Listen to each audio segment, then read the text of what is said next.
दाऊद एक चरवाहे से राजा तक की अद्भुत यात्रा। बहुत समय पहले इस्राएल की धरती पर बेतलेहम नामक छोटे से नगर में एक साधारण परिवार में एक बालक ने जन्म लिया। उसका नाम था दाऊद। उसके पिता यिशै के कई पुत्र थे और दाऊद सबसे छोटा था।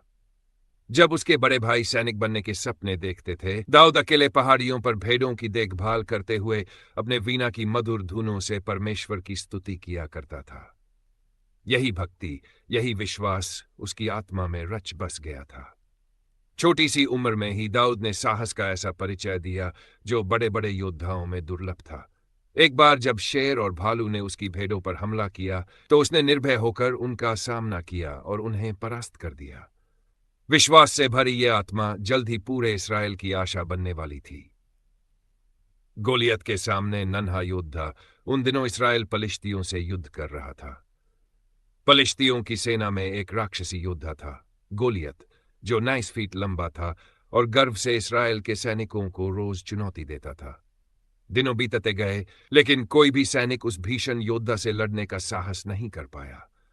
तभी दाऊद, वह छोटा सा चरवाहा, युद्ध भूमि में पहुंचा। उसने गोलियत की गालियों को सुना और उसका अपमान सह नहीं सका। उसने राजा शाऊल से कहा, मैं लड़ूंगा उसके विरुद्ध, क्योंकि मेरे साथ मेरा परमेश्वर है। राजा ने पहले तो उसे रोका, पर दाऊद का विश्वास देखकर अनुमति दे दी।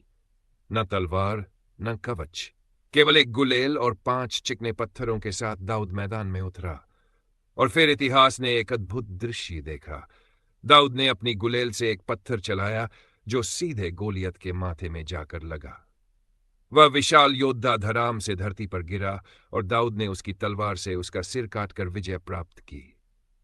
पूरे इस्राएल ने उस दिन एक नायक को जन्म लेते देखा। संघर्षों भरा रास्ता गोलियत पर विजय के बाद दाऊद इस्राएल के नायक बन गए। लेकिन जहां लोग उनकी प्रशंसा कर रहे थे, वहीं राजा शाऊल के हृदय में जलन और भय घर कर गया। दाऊद का जीवन एक लंबी परीक्षा बन गया। शाऊल ने उन्हें मारने की कई बार कोशिश की। दाऊद को गुफाओं में छिपना पड़ा, जंगलों में भटकना पड़ा। फिर भी दाऊद ने कभी शाऊल के प्रति विद्रोह नहीं किया। एक बार दाऊद को शाऊल को मारने का अवसर भी मिला, पर उन्होंने उसे छोड़ दिया, क्योंकि दाऊद जानता था, जिसे परमेश्वर ने छुआ है उसे मनुष्य के हाथों नहीं गिरना चाहिए। इस्राएल का प्रिय राजा शाऊल के निधन के बाद दाऊद को इस्राएल का राजा बनाया गया। उन्होंने यरूशलेम को राजधानी बनाया और इस्राएल को एक शक्तिशाली और एकजुट राष्ट्र बना दिया। उनका राज्य शांति, न्याय और भक्ति पर आधारित था। दाऊद न केवल एक वीर योद्धा थे, बल्कि एक मधुर कवि और संगीतकार भी थे। उन्होंने भजन संहिता के सुंदर गीतों के माध्यम से अपने हृदय की भावनाएं परमेश्वर तक पहुंचाई, जो आज भी लोगों के दिलों को छूते हैं।